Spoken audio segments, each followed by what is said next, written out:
Your boat will be there.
Nancy's here. Hey, Nancy. Nancy, you the 617 number? Yeah. Okay. Thanks. I'll mute because I'm in the car. All right. All right, bye.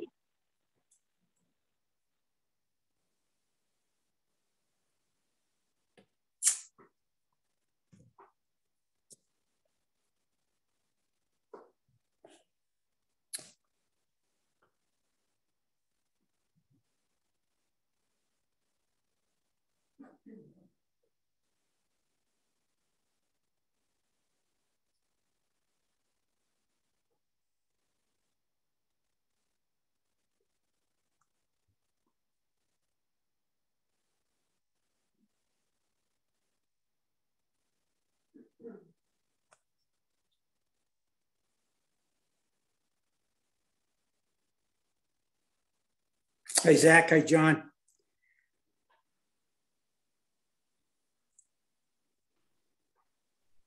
Hi, Tom. Hey, I'm hosting this, so this is new to me. It's my first time. Nancy gave me a crash course this morning. I'm sure you can handle it. I'm going to mute myself because I may have some background noise here. All right, great. Thanks. Yeah. Hey, all. John.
Hey, Rebecca. Rebecca, are you there?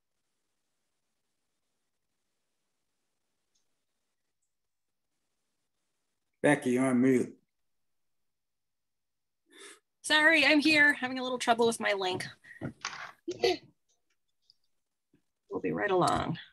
All right, it's you, me, John, and Zach so far. Nancy's in the car. Diane's on, and Helen's on. Wonderful. All right, hold on a second.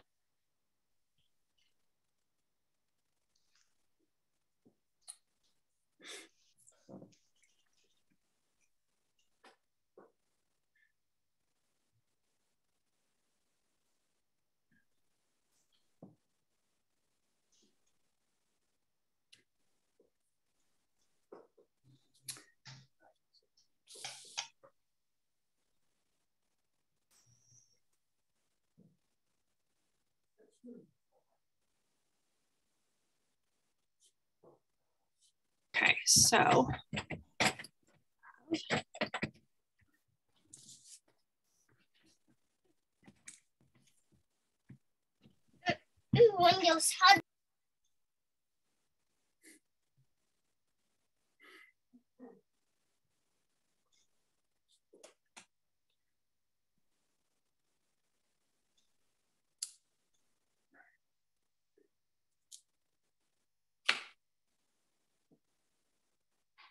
okay, so there's enough of us here to begin? Yes. Yes. All right. So it is 1:04. Who's the phone number? Nancy. That's Nancy. Okay. If Damien joins, then he's welcome to vote with us. And let's grab that agenda. Tom, do you have it in front of you already? Yeah, the first discussion was the virtual hearing on boundaries. Okay.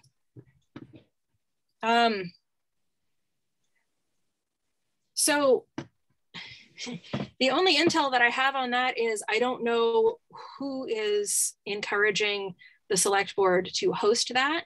So I'm not really sure where the questions are going to be coming from at that meeting. Just so I'm clear, this discussion is about surveying all the boundaries for all the shellfish grants in the harbor. Is that right? We don't know. Okay, because I haven't seen anything that says specifically that, or if this is just an individual dispute between two parties. I'm not sure.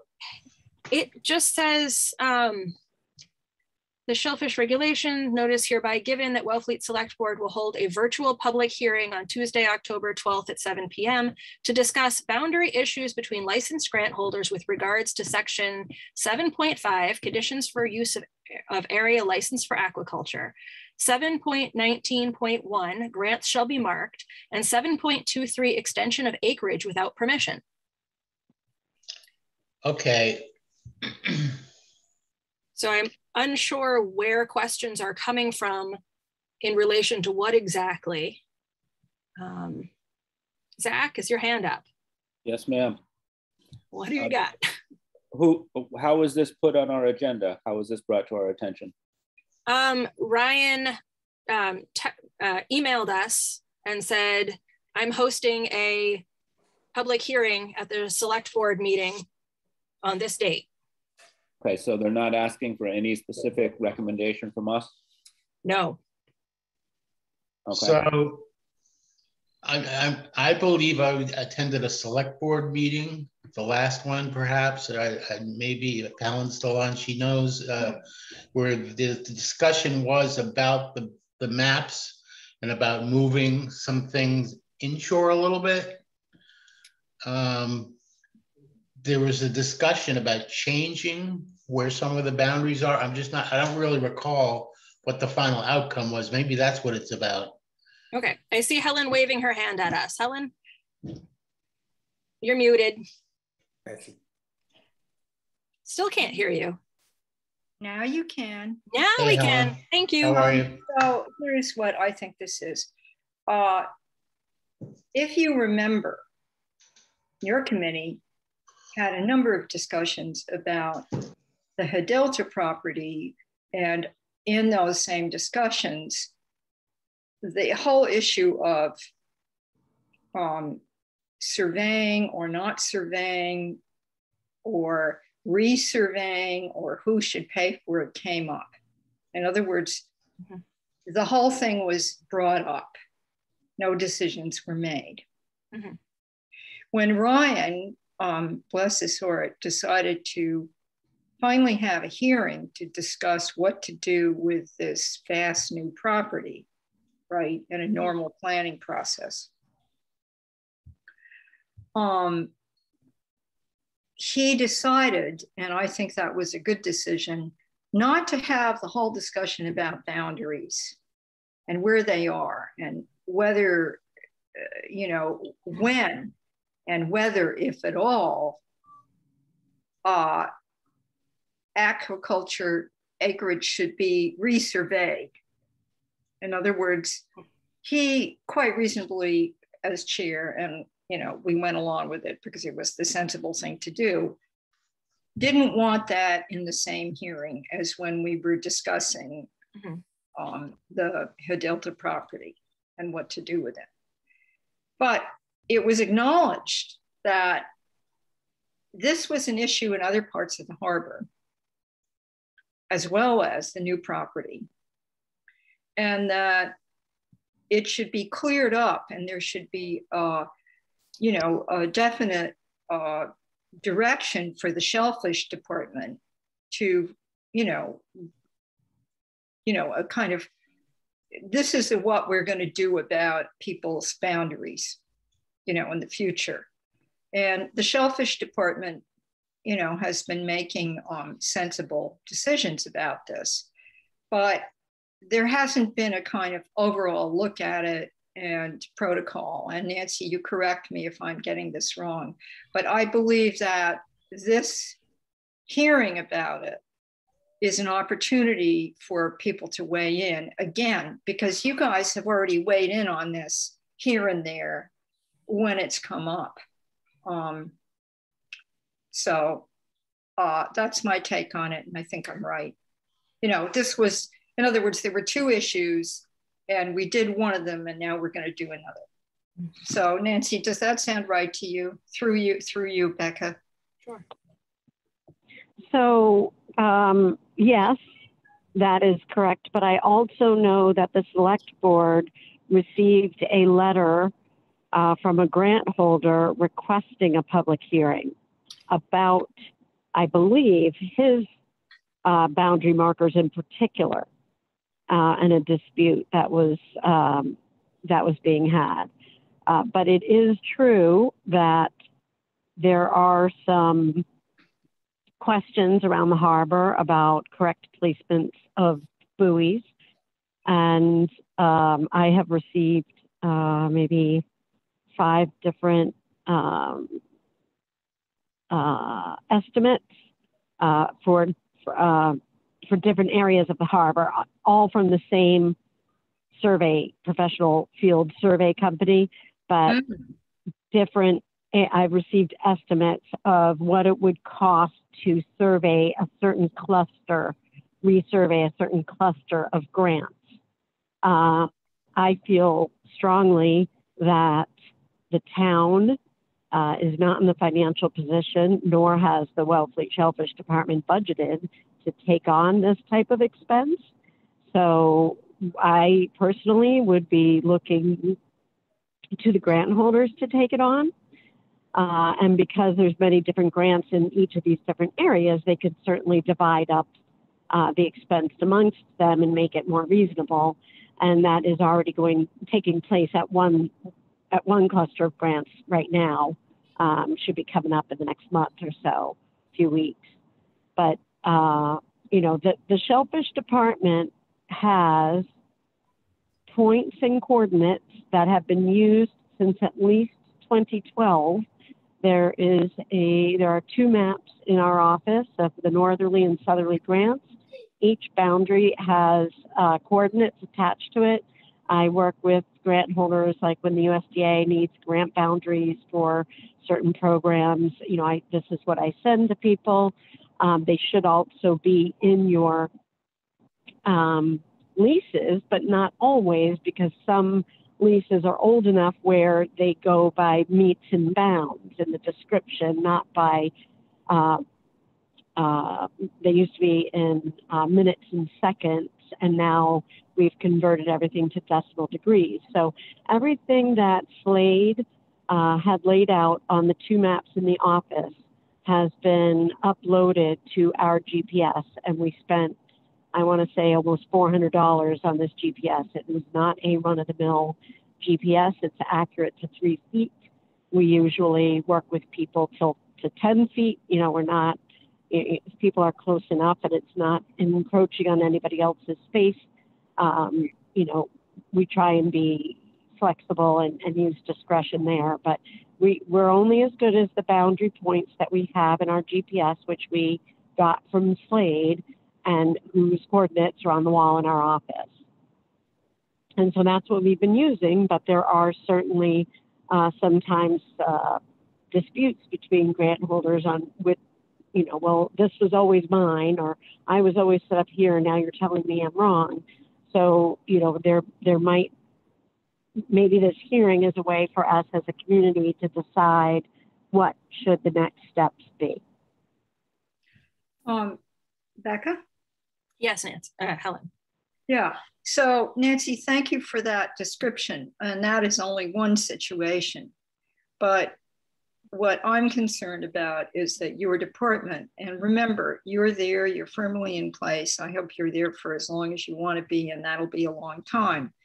But there needs to be an approach to this that is formalized, so that whatever it is, the Shellfish Department doesn't have to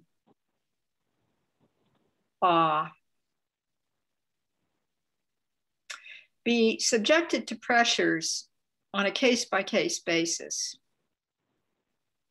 so that the people with grants understand what they have to do and how to confirm where their boundaries are if they haven't already been done that way. And, you know, what you just described, giving the lay of the land, highlights some of the questions, which I don't have answers to myself. For example, if the boundaries are described in meets and bounds, should they be confirmed and converted to the newer way to describe them or not? You see what I mean? In other words, that's a kind of decision that is sort of hanging there and needs to be cleared up. And people need to feel that they can have access to the amount of acreage that they've been granted, whatever the boundaries are, and a way to, you know, a way to manage it if the boundaries have somehow slid over. You know, it needs to be discussed, it needs to be confirmed, it needs to be clarified, and that's what I hope will begin to happen, at least in this hearing. Thank you. Becca? Yes. So just to respond, in some of the leases, it is in meets and bounds, but we You're have very all hard of to that hear. Yeah. You're a bit Okay, I'm muffled. doing my best. Oh, that's better. Okay, I'll just be louder. That's better. Some people do have meets and bounds in their leases, and this is where the translation, as Helen is suggesting, could happen. But what we have all of the boundary points in GPS coordinates currently. They just might not have been then retranslated back. And this is, onto the lease paperwork. And this is something I inherited and the department has that was done by Slade Associates. The other thing is that my understanding is the Army Corps of Engineer coordinates that are given with each grant are, let's just say, the Bible.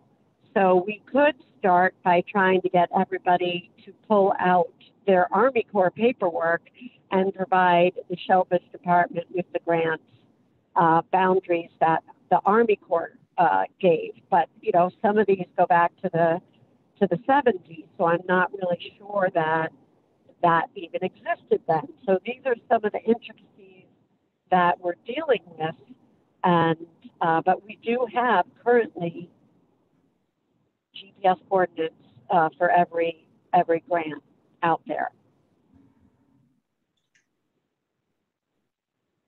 For every single grant in the harbor? Correct. So Becca? Yes. So can I confirm then that, is what's going on now is that people are walking out there with handheld GPS devices and they're looking at where their boundaries are and they're not happy with where those boundaries are? Is that what some of the issues are? Nancy? So yes, so in the past few years, the Shellfish Department, as part of its grant inspections, has been going to the coordinate points with our GPS to see if they're in the right place as part of our annual grant inspections. And in doing this over the past 2 years, there have been some disputes between where a farmer feels like the grant coordinate should be and what the GPS with the 2012 Slade data has.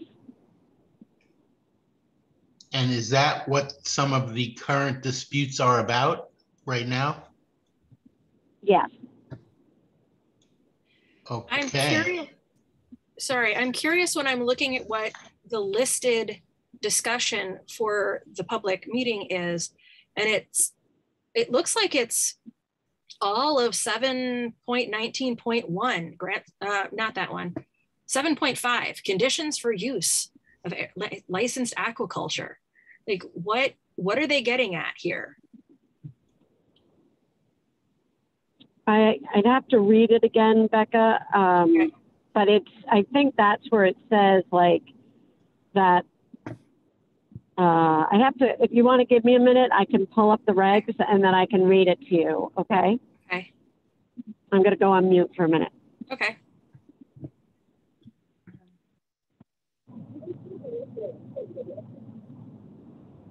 The other thing that we have been noticing is that if you watch the Marina Advisory Committee's meetings, they have a lot of questions about the navigational situation of the boundaries of the grants, particularly up in Blackfish Creek. And I'm wondering if any of this is related to discussing how they'd like to see us grants shall be marked. Whether they have something that they're liking to bring up to this meeting also.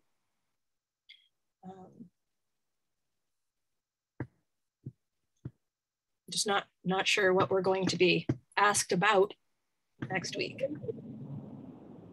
Becca? Yes. Just to answer that while I'm looking up the regs still. Sure.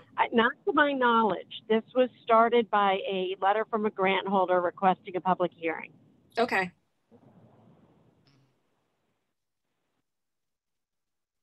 Nancy, was that sent to the select board?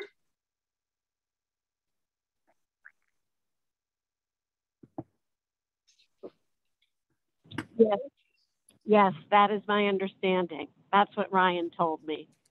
Or was it But just? it was from a long time ago. It wasn't recent. It was. Oh, no, I know it was what that is then. Yes, I know what that All is. right. Okay. Trying to bring up the regulations. And by too. the way, you can use the person's name because it was it's in the public record if it was sent to the select board.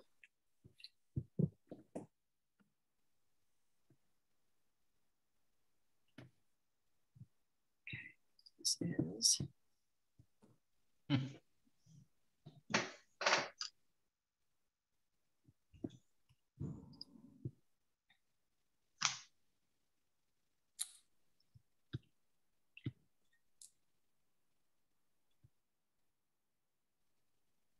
While we're waiting here, oh, go ahead, Nancy. What's the regulation again? Can you just read me sorry, I'm at a disadvantage because I'm just on my phone, but what is the regulation I'm looking up? What's the number? 7.5. Okay. All right. So 7.5. Got to turn my phone so I can read here.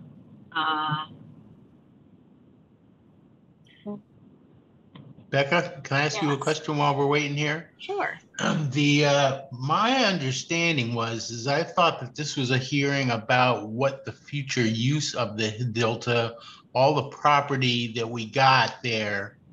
In addition to the grants, there's other land around it. And, you know, this again comes back to a meeting I believe I attended where they were talking about shuffling some of the grants inshore and just in general about the whole area about there that the town purchased and the use of it. At that meeting, they tasked us with having all of those meetings. And we're looking at doing that probably next month.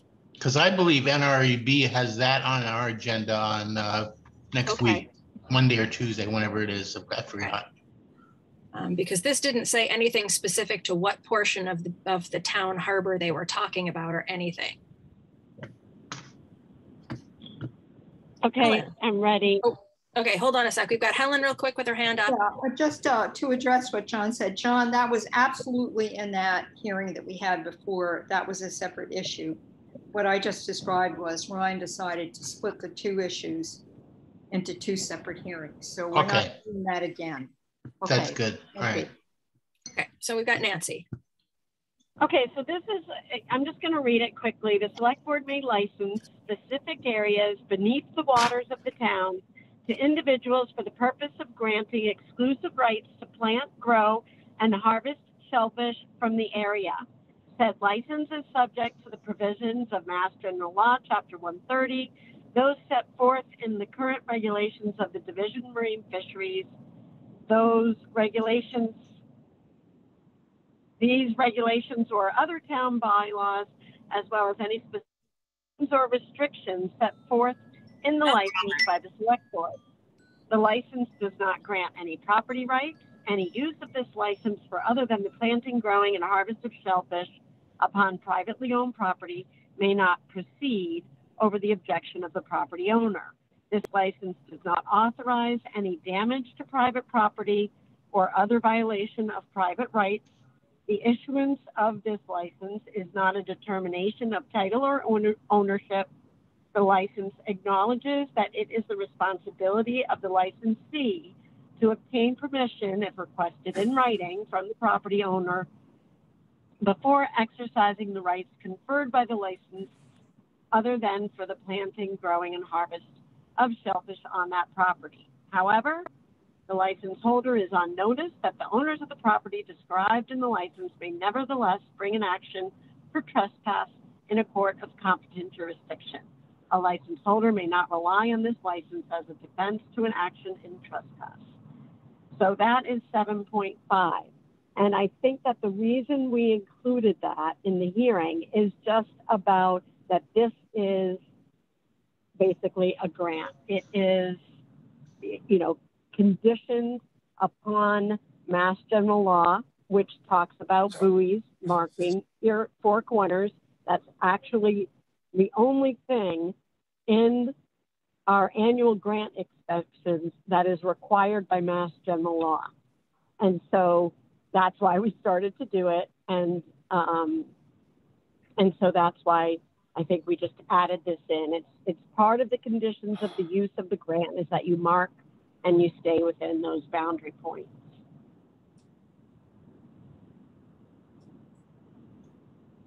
Okay. Okay, wait a second, but who marks? The town marks or the grant holder marks? The grant holder marks. With a GPS, is that the idea? Well, the grant holders have been putting their buoys for them in the same places. And, this GPS is very accurate. I mean, I walked yesterday on Egg Island and I walked right up to 2 exact markers. And so when we come out with the buoy, we're just verifying that they are in the correct location with a variance of 3 to 10 feet.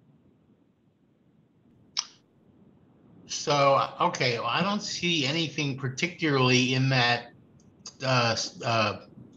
the Mass General Law, the reference there to the statute number, or whatever it's called, about anything to do with markings or distances. That's all the select board's purview, right? And the idea being is that if somebody knows that these are the coordinates of their grant, they're responsible for marking them. And is that where there are some disputes right now where people have been putting their buoys where somebody else believes has been their grant for all these years? Is that what's going on? Yes. Yeah, I think sometimes people feel like, well, this is where my buoy's always been and your GPS is wrong. Right. Okay. We just point And out so, that and this. Go ahead, Becca. I have something else to add. When do you think was the last time anybody went out and checked these markers?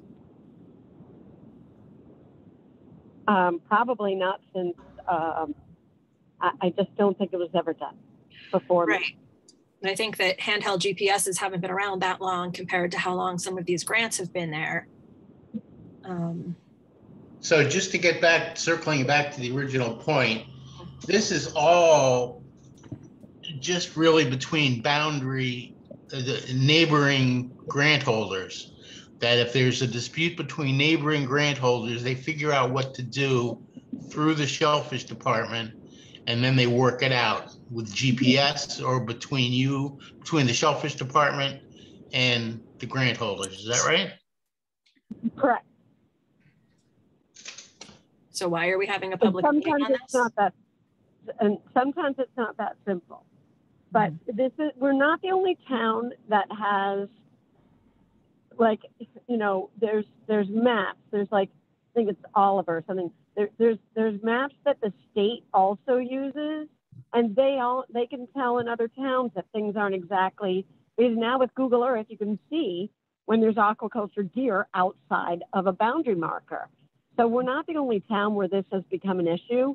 If we really wanted to cross T's and dot I's, as a aquaculture community, you could decide to have your grants all resurveyed, and then we could come up with exactly where everything's supposed to be.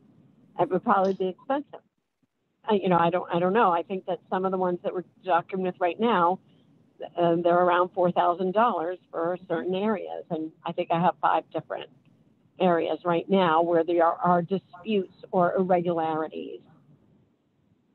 So again, through Becca, Nancy, what do you think is going to be the final outcome here? Is there going to be, let's say that somebody's right up to the edge and their gear's right on the edge of a boundary and they're not supposed to be. I don't know if there's supposed to be a clearance between where the edge is, but they've decided, the grant holders have decided to work it out where somebody can move a boundary line so that everybody's gear can stay exactly where it's been and all the shellfish can stay where it's been. Once those guys work it out, would the maps be redrawn with new GPS coordinates at that point? Is that what's going to happen? Or is everybody going to have to move their gear to be within what the GPS is currently indicating? So what we're doing right now is, if you're outside of your bounds, when you take all your stuff out to overwinter, like, we're not going to make everybody move their stuff right now. There's only, like, I think one one situation that I can think of that's like this right now. Maybe there's a few, but you'll leave it there for this year, and then you will contact the Shellfish Department, and we will help you place your buoys accurately, and then you will put them in. You will put your gear inside the buoys next year. That's one scenario, right? There's a bunch of different things going on, but that's one scenario of if your gear is outside of your boundaries, according to what we have as the Shellfish Department and the GPS. Okay, and that's not a major hardship to a grant holder, right? Correct. I mean, it would be a hardship to, have to lug and move things right now. Obviously, when we're, yeah. Or even, from the summertime and things are growing and you've got your hands full with a ton of work just keeping ahead of your oysters. And so, we know that in a few months, you're going to be taking all your gear off and you're going to overwinter your oysters. So at that point, just get through this growing season, and then next spring we'll meet you out there and we'll put your buoys where they're supposed to be, and you'll set up shop within them. Okay.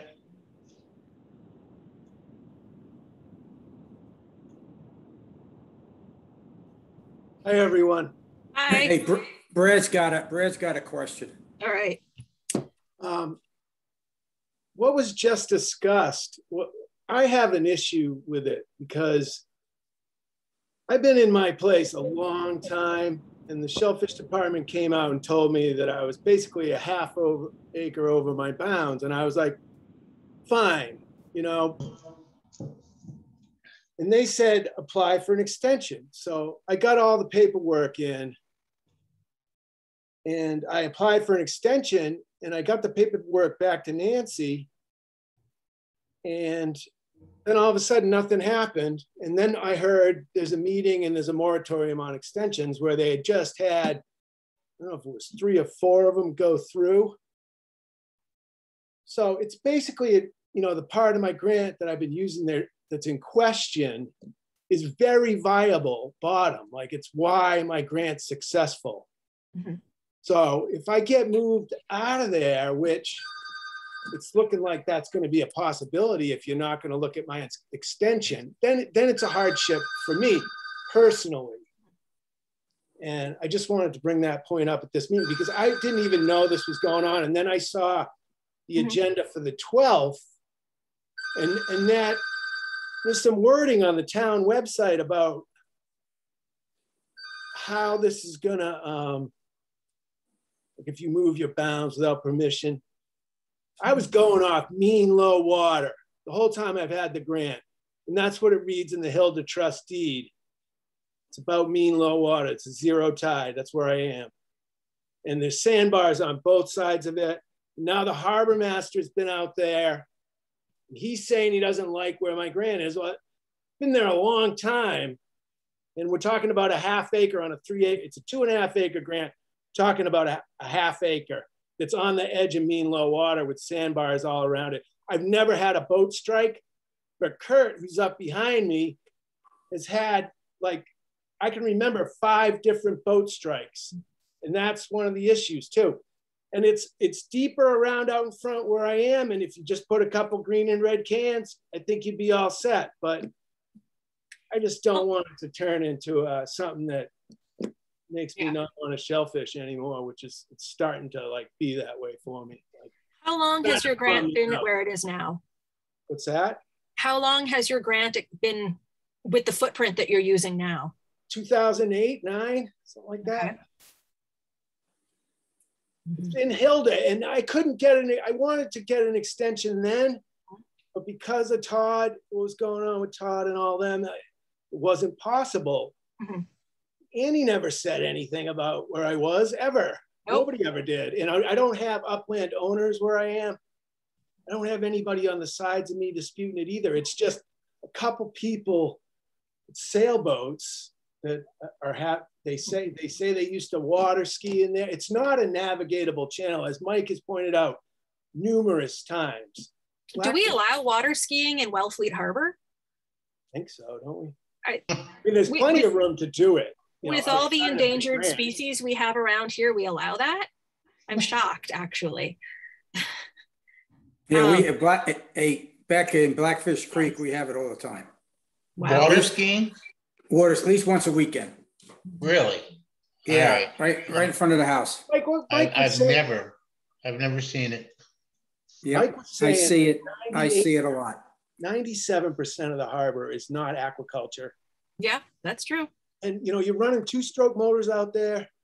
It's polluting the water, whatever. But the oysters clean the water. You know, I think we should get a pat on the back for growing a lot of oysters and, you know, subsidize us, help us here. Like, especially when we have these little problems. Like, you know, I could use some help with it, but I felt like, I don't know. Right. I mean, it makes sense that you've been using the area that you thought was appropriate for all of these years and it hasn't been a problem. So you didn't know that you were outside your bounds to get an extension. So something got overlooked a decade ago. I don't know. Hey, Brad, you know, we got that thought. Hold that idea. We've been tagged, the SAB's been tagged to give a recommendation to the select board by 12/31 on how to utilize the Hilda Trust. And I know the discussions with the boating community, the discussions with the moratorium, the discussions with conservation, discussions with nature, that's all going to come up in our discussions. Feel free to join us, but yes, we have, we like to hear from the shellfish really pictures of the area, you know, like a dead low moon tide. Like I can show you what's going on there. Like, yeah. Okay, get in touch with us, please. Good. We would like to see that. And I don't, you know, I appreciate everybody's, you know, input on it. And we definitely have to be good with everybody in the harbor. I'm not saying not. I agree. Yeah, we got representatives from the Marine Advisory Board, Conservation Commission, Hillary. We got the Ann that's in charge of the president of the group that the upland owners where you are. We got even Lieutenant Island president. No, so we got everybody. We're going to have a public view of this. What's that, Brad? My grant was Bob Rowell's grant, and he was the straw man for Hilda Trust. If anybody wants to know some real history, I was going to name my business Straw Man Oyster Company because of it. And he was integral in that property being, you know, made for shellfishing because he was the fake guy. So they wouldn't, you know, they were getting that deed for cheap, but they used him as a front man for it. That's how far it goes back. And I don't think Bob ever got anything for it, for being the straw man. That's a whole nother issue. Yeah. That and $3 will get you a cup of coffee. Yeah. Thank you for hearing me. All right, thanks. Thanks for that input. So is there anything in particular that we feel as a board should be prepared for the meeting coming up? Should we let it play out as it goes and see what's the outcome? Zach, is your hand up? Yes, the only thing that I would I think we may be able to all agree on as a board is that, and tell me if I'm wrong, that these cases should be on a case-by-case basis, like Nancy was saying, rather than trying to have the town survey the entire harbor or whatever. It's got to be case-by-case, just like you would do in a land dispute with your neighbor. And that's all that comes to my mind. I mean, these are tricky issues. I mean, I guess the main thing is, are we going off of history? Are we going off of coordinates? You know, is there, and I guess the main thing is is that we're trying to develop a protocol so that we don't get into sticky issues when they do come up. Does that sound reasonable? I mean, that sounds like what Nancy's looking for, and what this issue kind of is having a way that we do it. Who handles the disputes and how are they handled? Becca? Yeah. I'll kind of chime in with that. So I'm sure Brad's case isn't the only case in the harbor where the edge of all their stuff is over the line where the boat buoys are going now, where they're supposed to be according to GPS. So there's going to be other cases like that. I think they all need to be addressed on a case-by-case basis. And the bottom line is there going to be a policy of should we try to let folks, obviously, if somebody wants an extension and there's no issue with it, have the extension, or if the maps need to be redrawn so that they can reflect accurately what's being used now to kind of keep the status quo with the way that all the stuff is in the harbor, without having to go through the process of doing everybody's grant. Whenever there's a case-by-case basis, to come up with some kind of procedure that that can be followed so that it can be addressed on a case-by-case basis.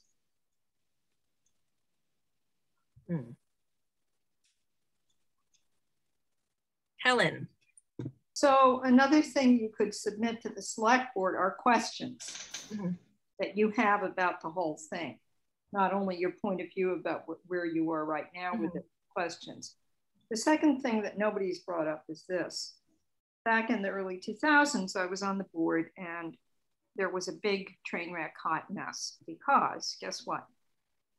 Let's say the select board approves an extension or a renewal, 5-year, 10-year renewal, whatever. When we do that, that vote approves exactly whatever's on the books having been surveyed, right? In other words, when we say, okay, we're going to grant you a license to use this piece of acreage, whether it's privately owned or the town owns it or whatever, we're going to grant you the ability to farm it. We're giving you a license to do that. And it's only for exactly what's been surveyed. And the hot mess train wreck back in the early 2000s was, and I was on the board and I made a bad vote. It was one of my 4 really bad votes that I've ever made, which was we didn't have a map submitted.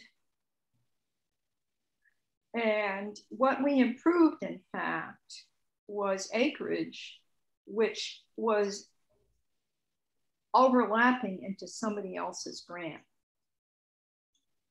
And they had a dispute about that before that. In other words, one of the people was aware of it and the other one wasn't, which is why I'm very happy we now have a new regulation that says if there's going to be an extension granted or, that abutters, intertidal abutters have to be notified. Thank you, Nancy. But the reason it has to be exactly determined and everybody understands that is for these select board votes, right? It isn't just for the grant holders to know, for their neighbors, where their boundaries are. Thank you. Nancy, is your hand up or is that left over? No. Okay. That's left over. Zach's hand's up, unless that's left over. Zach, are you up? No, that's left over, sorry. Okay, all right. No, I just lowered all hands. Thank you. Wow, what power I got. I lowered my own hand. All right, so how would we like to proceed? Do we want to make a recommendation that these be handled by the Shellfish department on a case-by-case basis? I can see that if you had neighbors who were snarky or rude and decided that they had a problem with you, they could put you to a lot of money getting resurveyed for no good reason if people are required to survey their own areas. But on the other hand, it's an awful lot of money to ask the town to put forward.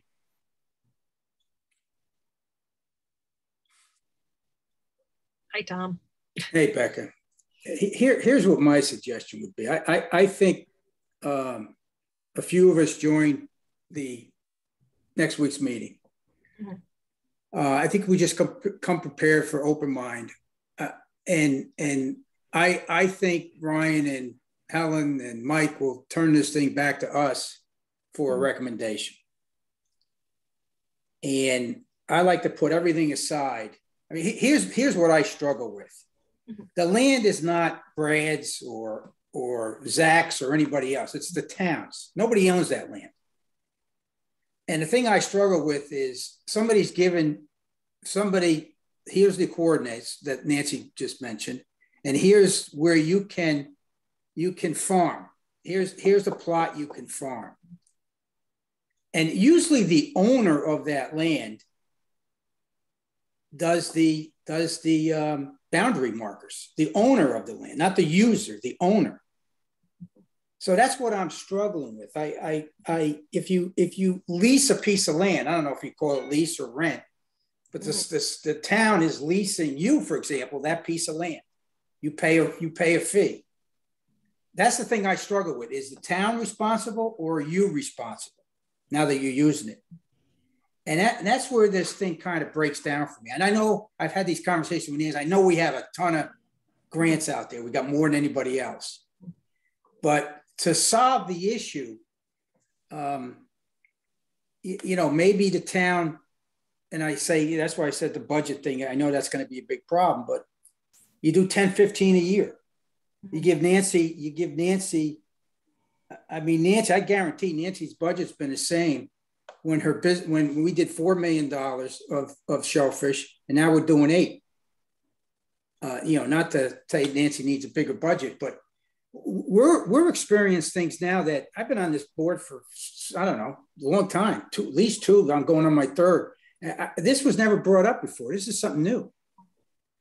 So I think we got to take a hard look at Brian and the team. Have to take a hard look at what are we doing out there and what issues are coming up and how do we resolve those issues? And let's find a budget that resolves it. And we just sit back and listen to what they say on Tuesday. Okay. And see what happens. And then if they want our input, we can state our input. But I think a lot of the guys and gals that are out there, you change one boundary line, I guarantee you're gonna change them more. It's just it's a whole row, right? So that's just my 2 cents. Can somebody refresh my memory on when the moratorium is going to end on grant extensions? I think 12/31. Yeah, I think we have to have our meetings about the Hatilda area first. So that's the idea. We're going to resolve the Delta property, the idea of what the town's going to do with it. Mm-hmm. And once we figure that out, then moratorium will be lifted and people can apply again for grant extensions. There's no guarantee of that. So I'm trying to figure out how long it's going to be before this all plays out. And I think, it's a case-by-case basis between the Shellfish department and the grant holder, as far as I can make out, and it's on an individual basis. And we are an advisory board, so if anybody has our opinion about an individual case, they can always come in front of us, right? So that's my 2 bits too about the whole thing. Okay, Nancy, is your hand up? Yes, it is. Right. So I agree with what Tom is saying, on the principle of it. And I think that just as a reminder, if you guys think that you might have a quorum on Tuesday at 7, you should make sure that Jennifer Conjol in the clerk's office puts you guys down for a meeting on Tuesday at 7 o'clock. If you think you guys might have a quorum at the select board meeting. Is Monday a holiday? Is Monday a holiday? Yeah. Monday is a holiday. Yeah. So I don't know how we can do that. Should we do it today? It's too late. Too late. Too late. So we're not really allowed to chime in. We can attend it, but we can't chime in on it. Yeah, I guess you might be able to speak if you identify yourself as speaking on your own behalf as a grant holder or whatever your role is. Okay. And you can't debate amongst yourselves as the Shellfish Advisory Board during that. No, but the other thing that I just wanted to, that's a little bit of housekeeping I just wanted to put out there. No, that's just true. The other thing that I was going to say, I get what Tom is saying about that, this is public land. Mm-hmm. However, we are constrained by Mass General Law. We collect $25 an acre per leaseholder. And I think the town brings in about $10,000 a year from, the 130 5 or 40 grant holders that we have. So it's not a lot of money, and maybe we really have to be creative about how we think about this, because to me these are businesses, and this might be an exception where the business owner is going to, in this strange case, pay for the resurvey, or maybe we just collect a across the board flat fee that would go into just a survey, a survey fund. Otherwise, what's going to happen is that it's going to have to be a separate article at town meeting where we request money, being able to borrow money in order to perform this. And I think that could be a little problematic. So I'd love it if we could just resolve it amongst ourselves. But, again, the Shellfish Department doesn't have that kind of money. And then honestly, the town only takes in $10,000, for an $8 million. Well, that's not true, because it's not $8 million. $8 million is everything, including dragger boats and wild picking and grants. So, I don't know how much the grants is, but you just get the comparison of the pennies in the bucket to the town. Noted. Okay. Helen? Yeah, I think that this is exactly why we're having a hearing. But if somebody has gotten their grant surveyed, and then there's an argument about it with abutters, and remember what Tom said, which is something I've also said in the past. If you have abutters who share boundaries, 25 feet between them or not, if one thing gets moved over, all the abutters who share boundaries also get moved over. And what's important is, if, let's say, that you've been granted a license to farm 2 acres, if those 2 acres have to move over, Nancy's suggestion about doing it in a seasonal way that is rational is excellent. But if your 2 acres have to move over X number of feet, right, you shouldn't lose your 2 acres. So that would have to be resurveyed. And if somebody is already paid to be resurveyed or be surveyed in the first place, that's the moment when I think the town should step in. And guys, looking at the whole budget, which I've done an awful lot of over the years, we spend money on stuff that is way less, in my opinion. Remember, I'm just speaking as myself here, always. It's way less important than this. This is hugely important. I'm going to say it also comes up with, what are we going to do with sea level rise? We've had several meetings at a town level talking about what changes to anticipate. What if we need to move all the grants further up the beach, and we don't have an accurate survey for the entire town at the town level? Good point. I mean, that's maybe future-proofing it a little too far in advance, but. Yeah, Becca, my take on that is, as the sea level rises, wherever the grants are, the grant holders are going to need to adjust their harvesting techniques to either be underwater. I mean, there's really nothing you can do. And, the fact that we're already in a situation where there are deep water grants that can't be accessed. So maybe it's something that, if we want to keep our $10 million industry, it might be something we have to consider as a town to let people move up the beach. And if we had surveys at the town level, it might be handy. Conjecture, 20, 30 years away, I don't know. Just an idea. You're saying there are currently deep water grants that cannot be harvested because it's too deep right now? Yep. Wasn't that what came up at the Hatilda meeting, that we were going to move those, we were recommending to move those deep water grants in to that little gap where they should be so that people could access their grants? Yes. And that was we my discussed impression. That. Yep. And I know that on my grant, it's the tide markings are not lining up to what they used to look like.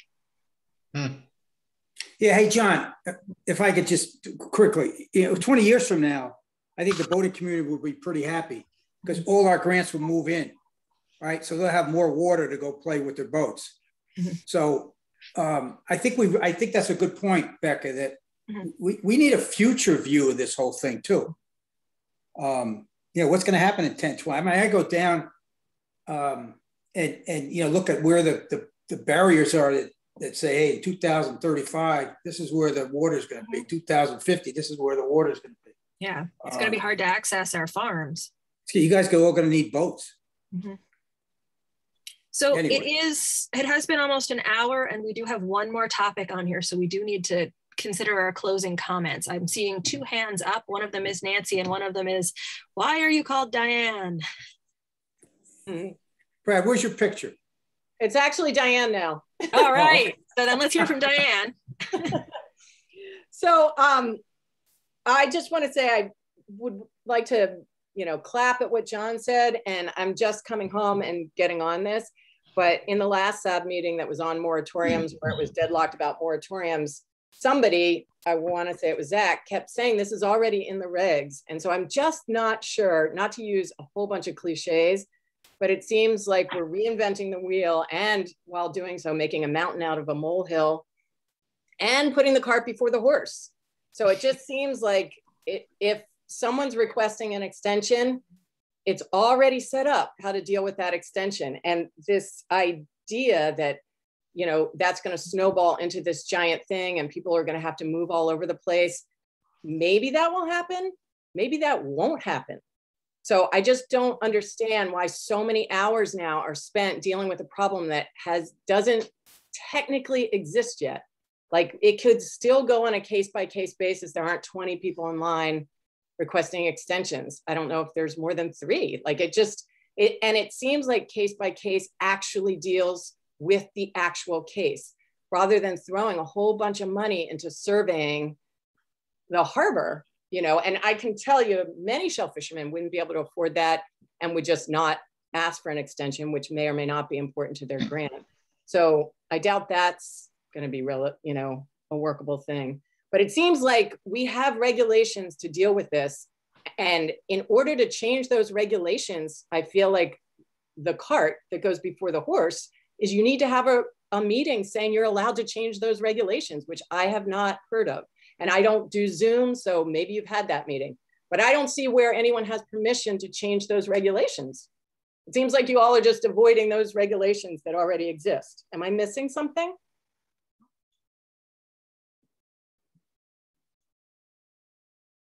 I think somebody got their hand up. I got Nancy.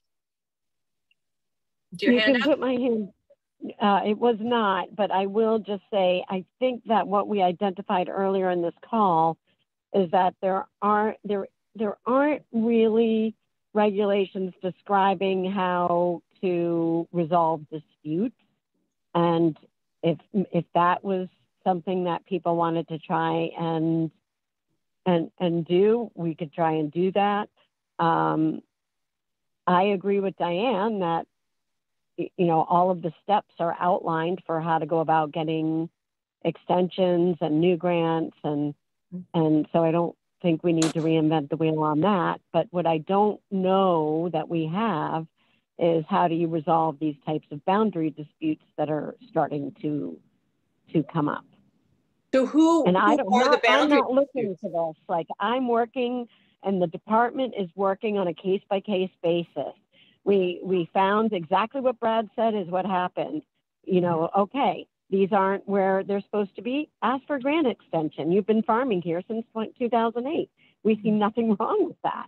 Right. It's just that the way that it happened, or the timing that it happened, coincided with the select board vote on the moratorium, which was unfortunate because 3 other people already got grant extensions.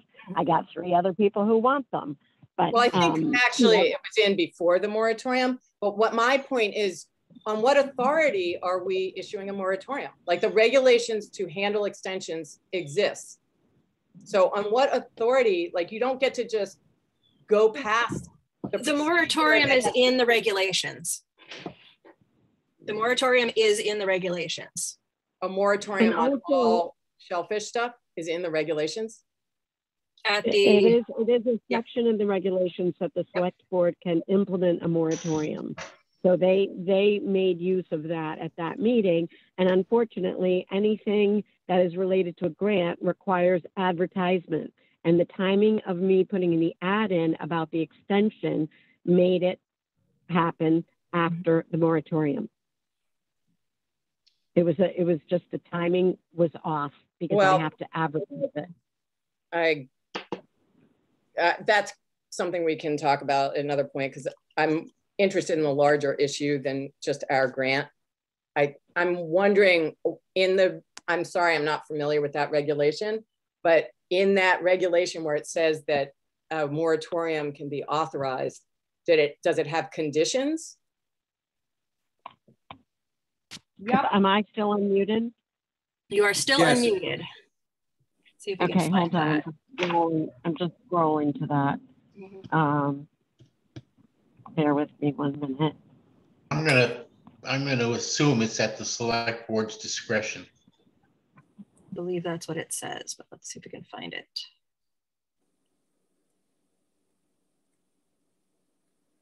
Helen has her hand up. Oh, Helen. I'm looking at it. So I want to address two things that Diane said. Hi, Diane. It's Helen. Hi, Helen. Yeah. In the very beginning of our shellfish regs, and this has been in there forever, and it's kind of a reasonable, normal thing. You have the policy, and then in that same section, it reads, to implement this policy, the Board of Selectmen, which is what it's called in the regs, may restrict the taking of shellfish by commercial or non-commercial permit holders in any area or in any manner for the purpose of managing the fishery. So that is, in other words, you can definitely do a moratorium. And the reason there's, hold on, can I just address the second thing that Diane said that's very important and nobody's mentioned it. Unfortunately, 3 people, the first of whom was a member of the select board, didn't take into account that any community, any municipality that buys a big hunk of land, and this is, I can just list this happening in different towns. It happened for the Walsh property in Truro. It happened for the, Tea Time property in Eastham. If the municipality, the taxpayers, buy a hunk of land, and it could be just 2 acres even, you always have a community planning process. Normally you have a committee appointed and they deliberate about it. They look at all the different uses of it. And this didn't happen in the normal way after the town decided to buy the Hadilta property because of the pandemic. In other words, we bought it, the closing was sort of late in the fall in 2019, and boom, the next thing we knew, we were in the middle of COVID. And normally there would have been that kind of planning process, which is never mandated, but it is so normal and so right because, it's not just the property of 1 or 2 people or the select board, the whole town bought it, just the way they do in these other parts. For example, the Sea Camp thing that whoever bought it, whoever brought that, Brewster, Harwich, remember this just happened, $26 million. They're gonna have one of those committees because the whole town bought it. So that didn't happen. And then 3 people decided it was okay just to move ahead before any discussion. And I'm sorry that happened because it was unfair to everybody else. And Diane, you know what may happen? There may be the discussion, the Shellfish Committee will deliberate, make recommendations, the select board will decide just to proceed. In other words, on a case-by-case basis, people can apply for extensions or even new grants or not. But we haven't done that properly, and now we're going to be doing it, and we put a deadline on it. select board put a deadline on it. So the Shellfish Committee, you know, poor Shellfish Committee has to meet on it and, you know, meet on it some more. You've met on it more than anybody else. So that's what happened. And that's why there's a moratorium. And I'm just very sorry that those 3 people didn't want to wait. It's reasonable to want an extension, but it's not reasonable to start doing stuff with a property that has other uses. Thank you. All right, and Nancy, do you have the policy? Yeah, so it's 7.7, moratorium on aquaculture licenses. The select board may, hold on, at a duly advertised public hearing, declare a moratorium, a time-specific closure on license approvals at any time this action is deemed appropriate and in the best interest of the fishery and the environment. Right. So it is in the regulations. So, which is Becca? That's just license approvals? I'm asking a clarifying question. That's license approvals? Right, so a grant is a grant license. Grant license, not permit, right. not wild. That's not about moratoriums though, right? That's about moratoriums on grant licenses. So you have a license, which is like a lease with the town. Right, right. Nancy, can you read the part again where it says time specific or time identified? Because what I'm trying to figure out is the time specific closure, it just says. So time specific means that it's closed for 6 months and then it reopens? Is there a time specific when it's going to reopen again, or is that still up in the air? I think it's up in the air, but I'm not sure. I'd have to go back and read the select board minutes from that meeting to remind myself. I don't know if it's until December 31st or if that was just when, like, they wanted the Shellfish Advisory to weigh in by December 31st, and then they would have a hearing and we'd take it from there. I'd have to go back and look at that meeting again. I just don't remember it exactly. We didn't, may I answer that? Yes, Helen. I mean, you got me, here I am. Nancy, you're right, we didn't vote on it because we need to hear from the Shellfish Committee, and we need to then plan a meeting to discuss it, have another hearing, you know, as far as I'm concerned. And we wanted to give the Shellfish Committee enough time. But remember, I read a version of what that reg Nancy just read was, that's from the policy. And it has a slightly larger net for this kind of thing. It says, once again, the select board will license intertidal areas of intertidal land in such a manner as will allow as many, you know, licensed areas and economically blah, blah, blah. And wait, before that, sorry. What I read was, to implement this policy, the select board may restrict the taking of shellfish by commercial or non-commercial permit holders in any area or in any manner for the purpose of managing the fishery. That's about people with commercial permits. So that can happen too. But the second paragraph after that does a larger description of that particular reg that Nancy just read. Sorry to take time with that. Okay, Nancy, are you back? I am. I don't know how to put my hand down. Sorry. So my hand is currently not up. Sorry. Okay, so we're getting off topic and we are way past the amount of time budgeted for this. So did we want to make a recommendation at this point, or do we just want to see how this meeting goes and make a recommendation to do something afterwards? Board, what do you think? Do you want to let it ride? Yeah? Okay, I'm seeing some nodding heads. I can't see Zach, but he's not saying anything. So I guess we let this ride. So the next thing that we need to discuss today is with Nancy. We need to vote on using up to $10,000 of the revolving fund for propagation as matching funds for another Barnstable County COVID relief fund. As far as I know, that went really well last year, and I think everybody appreciated it.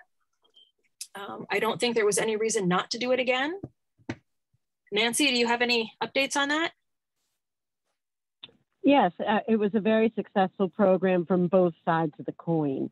You know, as I said last year, we have seen an increase in not only sales of recreational shellfishing permits, but usage. So people have been going out more frequently, and we have actually, you know, we did not sell. This is the second year in a row we have not sold seasonal permits. So some of those seasonal people have bought annual licenses, and they're making sure they use them year round. And so, you know, that the Indian Neck recreational area, it does get under pressure, let's say. And in order for us to create a sustainable fishery out there and make sure, you know, that we have a lot of legal size product for them, you know, this worked great because it kind of gave recreational shellfishermen shellfish to take home and share with their families. While it did help as well the farmers who were faced with extra product, because even now, like after I sent out the crier yesterday, I've already had 11, 12 people sign, 12 people, a dozen people already have said they're interested. And because this is going to help us as we submit the grant, is to let them know why. And people feel that markets really have not come back. A lot of the restrictions have meant less oysters, less often their dealers are buying. You know, they might have had a few good weeks in the summer, but overall the shellfish buying market has not picked up. So this is a way then, you know, people plan their businesses much in advance because oysters take 18 months, 2 years, 3 years to grow. And so, you know, that people already made those investments and they do have these oysters that, you know, are continuing to grow. So it does look like it's something that is, again, going to benefit both sides of the equation. Are there any concerns? Like, were there any problems that came out of doing it before? Last year, no, we didn't have any problems at all. Okay. I don't see any issues with this. I think somebody should just make a motion. Make that motion. I vote to approve the $10,000 to the Shellfish Department for COVID relief funds. Does that sound succinct? Was it using the revolving fund? Say it again. Correct. Somebody put it into better words then. I just want to specify up to, because Up to. I would love to have it available, but I'm not, there's no guarantee that I'm going to need to spend it all. Our application will have more weight if we have matching funds, some funds. Okay. So using up to 10,000 of the revolving fund as matching funds for another Barnstable County COVID relief fund. I will second that. Okay. Roll call vote.